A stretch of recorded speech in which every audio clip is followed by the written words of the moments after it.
అండి, నమస్తే. శైలజ అని. నేనైతే ఈరోజు రాగి సూప్ చేస్తున్నాను. రాగి పిండితోటి వెజిటేబుల్స్ అనేసి. ముందుగా అయితే స్టవ్ వెలిగించి వాటర్ పెట్టుకున్నాను.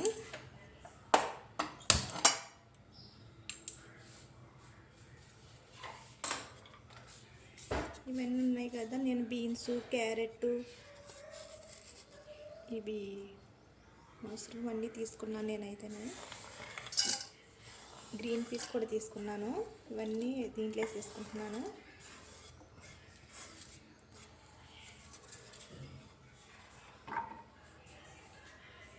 ఇవన్నీ బాగా ఉడికిపోనివ్వాలి వాటర్లోని.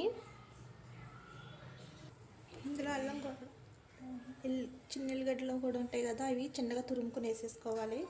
ఒక స్పూన్ అయితే నేను రాగి పిండి తీసుకున్నాను. దీంట్లో వాటర్ వేసేసుకొని మిక్స్ చేసేసుకోవాలి బాగాను.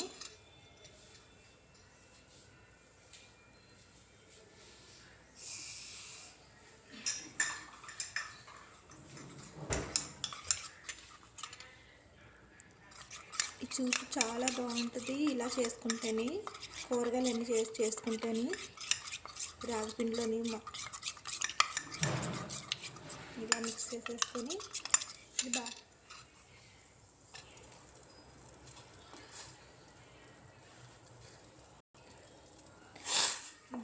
ఫ్రై అయిపోవాలి. ఇవన్నీ వాటర్లో బాగా ఉడికితే అప్పుడు బాగుంటుంది ఇది.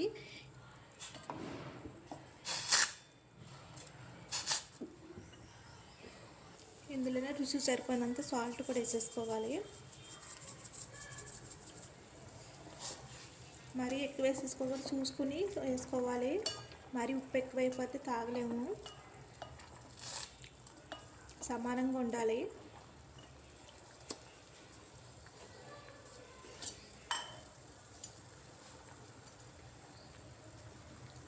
ఇందులోనే బ్లాక్ పెప్పర్ కూడా వేస్తున్నాను నేను. జలుబు చేస్తుంది కదా, జలుబు చేసినప్పుడు ఇలా చేసుకుని తాగితే చాలా బాగుంటుంది. బాగా రిలీఫ్గా ఉంటుంది.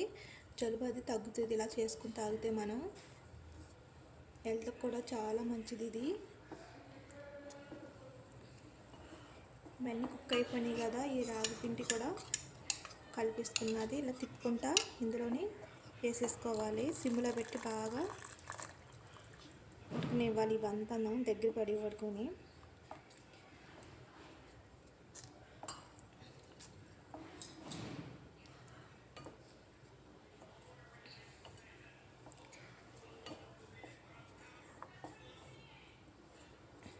పిల్లలకి, పెద్దవాళ్ళకి చాలా మంచిది సూప్ అయితేని.